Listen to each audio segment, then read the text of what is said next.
ever since I got the chop from long hair to short hair, I'm getting quite a number of questions from you guys asking me about my hairstyle, how did I ask for it, what was the specific word, or like how do I care for it, how do I style it into from this to something else that's very voluminous and layered. So I figured I'd sit down and film a video, help you out. And also I realized there's not a lot of videos on the internet talking about short layered hair, so add this to the list. Now this current hairstyle that I have, I did get it when I was in Japan, but even before that I had a couple of months here back home with, I guess, a more thicker base. I think this one is a little bit more layered at the end of it, so just want to preface this. And also this is like fresh hair. I wash my hair every single day here in Singapore because it's so hot, it's so humid. I cannot not wash my hair because my roots would feel super duper oily. Now, the first question I get is, what's the name of my haircut? Could you provide a link or reference photo? I'll put the reference photo I showed my hairstylist, and also I'll put the video where I did get the hair chop. And I would say that I did ask for a more short layered hairstyle, yes. I think I also did ask my hairstylist that, hey, I kind of wanted like a thicker base initially, like the bottom part, because I don't know, I just wasn't very sure on how I would feel about thinner layered hair at the bottom, which is what I have right now. I feel that when you have the thicker base at the bottom, it's a lot more easier to kind of make it into like a bob hair situation while still having upper half part here being layers. So that's something, if example, if you want to kind of like transition from long to short hair, you kind of want to bob, but also you kind of want to play around with it, then yes, that'll be great. With my current hairstyle, I also put a picture. When I was in Japan, I did tell the hairstylist like, hey, I want to perm my hair because I feel like my hair is super duper straight, like silky straight. And I know some people would kill and would love to have silky straight hair, which is great, yes, but sometimes I feel that when I don't style my hair like right now, it can end up looking very flat because everything is just weighing down and pulled down like this. So that was one of the reasons why I wanted to perm my hair. But also I just want to try something new when I was in Japan. So the hairstylist, after assessing my hair, checking what my condition like, he suggested a hairstyle that was like this. And I feel like, okay, you know what? He's the professional. We're gonna leave it up to him. And I must say that this is like 1 month after like growing out my hair. And I think I'm more or less like ready to go and cut my hair because I feel like sometimes it's a bit too long. But if not, the first 2 to 3 weeks after I came back from Japan, the hairstyle was so good, so stinking pretty. It really had that shape of like going like this, and then it kind of goes in like that. Also partially because of the perm, which helped a lot and gave me some volume and texture back. So that was great, that was wonderful. I also want to give you a heads up and say that when you cut your hair short, be prepared to visit your hairstylist very often. In the past, when I had super duper long hair, I maybe visit my hairstylist every twice a year because I honestly don't really need a lot of maintenance. I don't need to do treatments or that kind of thing. Mine's a very bare bone basic kind of thing. But after getting my hair chopped to this length, I find myself going to my hairstylist every 1 month, 1.5 months. 2 months is like the maximum. That's a bit of a stretch. And personally, my hair grows out very, very fast. So that's why I feel like at this point, low-key, I kind of want to chop my hair again. The next question is how I style my hair. I got this in the DMs the other day. Basically, quite simple, but also very hard to explain over text. So that's why I decided to do this video as well. So you can see the hair kind of separates into two. So this part over here, from you feel your temple, you pull your hair back, alright? And then you kind of clip it or gap it up. And whatever bottom half that we have over here, I usually like to curl my hair outwards like this because I feel like that's a hairstyle that not a lot of people usually do. I feel that locally here in Singapore, a lot of people either curl their very, very long hair, or people with short hair, they usually have a bob. They don't really style it like curling out like this. So when I got the perm originally, the the perm of it curling out was very, very obvious, but obviously because, you know, with like wear and also the humidity here, I feel like the curl is not as obvious anymore. You can see it like a little bit. Oh yes, before I actually start like curling and all that, I want to talk about some of the products that I use. Actually, I should spray some heat protectant. So this is from LUCIDOR. This is the heat protectant, and honestly, I just kind of haphazardly spray it through my hair, through the layers, decently coated well enough. And for LUCIDOR, their products, I feel that they do a good enough job, and this is also very easily available in Singapore. Maybe like under $10 for the whole bottle. So I just kind of run my fingers through my hair. Again, same thing, I'm going to just take whatever hair that is from the temple up and just kind of put it up like this. And when you have layered hair, sometimes some bits, you know, they're of different layers, hence the name. So it might fall here and there a little bit. And then now we're going to use a hair straightener to kind of do everything, work its magic. So the one that I use over here is from Babyliss, the 2-in-1 diamond ceramic hair straightener. So this one, it has the plate over here, right? But on the sides, it does have some heated plates. They are not directly heated by the plate itself, but it kind of just transfer over from both sides. So this side and this side. And I can touch it like a little bit for not too long. It's not super hot either. So currently I have it at 200 degrees, but I usually will bring it down to about 180. Normally when I straighten / curl my hair, I do work it from the bottom up. So I'm gonna take this piece over here, this hair straightener over here. I'm just going to put it at an angle like this, and then slowly pull, and then I angle it maybe like a small 45-degree angle. And then when I want to turn it out, I really like rotate it in the opposite direction and curl out like this. So I kind of get like a curl depending on how you want the angle to be and all that. I feel like this is too unnatural. You can just like pull it in again. Yeah, depends on your own personal preference as well. Same thing for the back. You hold it at like an angle, not like flat like this, but at an angle. Pull, then you angle it to get the curl, and then you turn it back in again. So you kind of get this like curl to it. And when you just spout this piece of hair, right, do not run your finger through the heated piece of hair, because what you're gonna do is actually disrupt the cool down process. So when the piece of hair actually cools down, right, it will kind of set in place and the curls will be like that.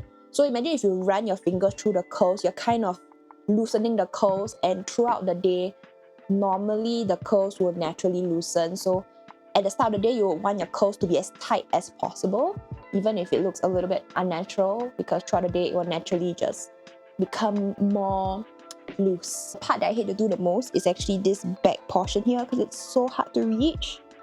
And what I'll do is I'll just try to airball it and I'll just try to do some aggravation, and I'll just kind of, yeah, I'll try my best to do the same movement, but because it's a little bit hard to see at the back, I'll get this.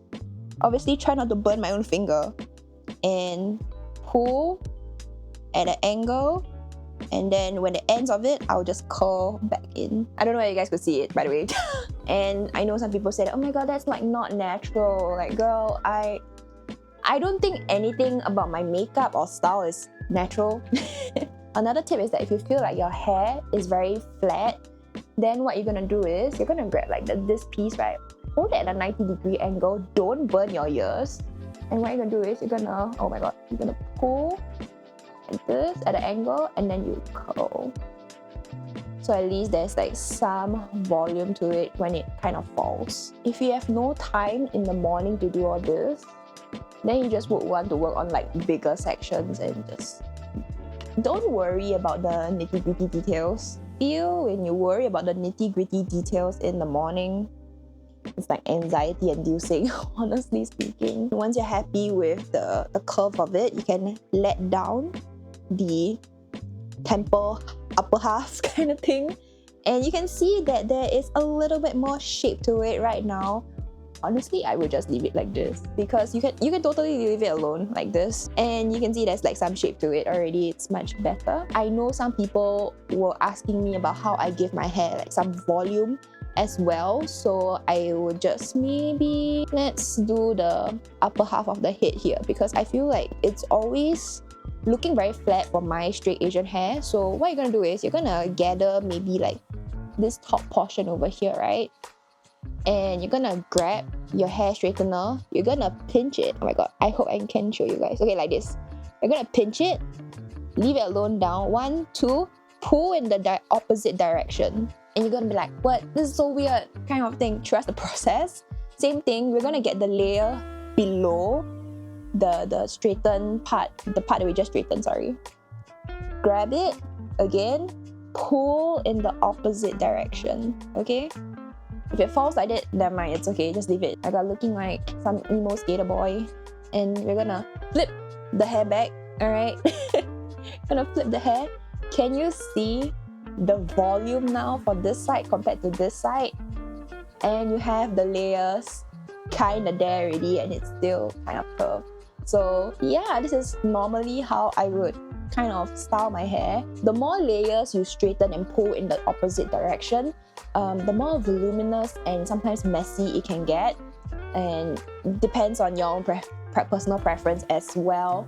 For the face framing pieces like this is actually, you see all this is actually done by the perm. So honestly, this is not natural for sure. If it was my natural hair, it would be straight, like real straight.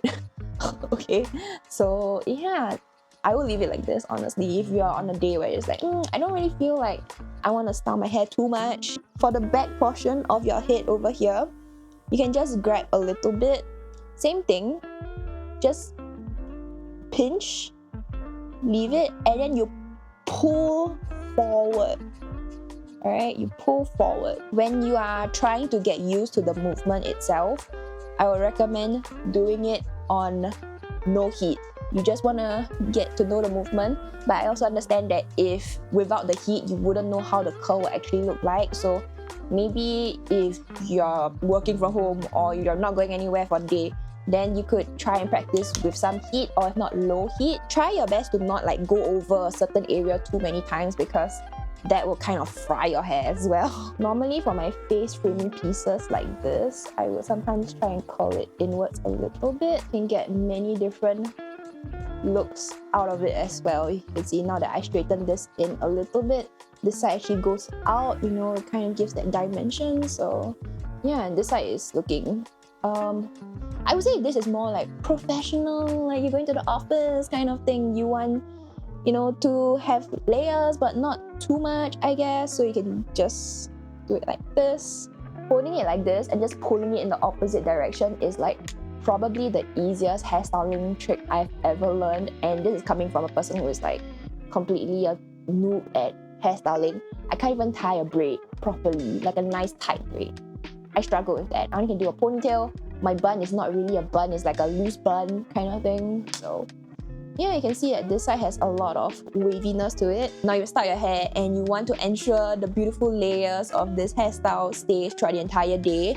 You've put in so much time and energy, so to make sure the layers and curls stay, we have to put in some hairstyling products, either a hair gel or a hairspray. So I'm going to show you guys what are the ones that I use. Also for hair wax, I actually use the Lucidor L, this like neon Barbie pink kind of color, and this one is hair wax for volume, so it kind of makes sure all of the, you know, the curled bits and the volumizing bits actually stays like poofy throughout the entire day. And it comes in a smaller size as well. I just have the bigger size because I think at one point of time the small size was sold out, and I used to use this before my Japan trip, so this was one of it. And then for hairspray, I actually use this Cow hairspray. This one is in level 4. Prior to getting my hair permed and done, I realized that even these hair products sometimes, because of how naturally straight my hair is, it can't really hold the curl.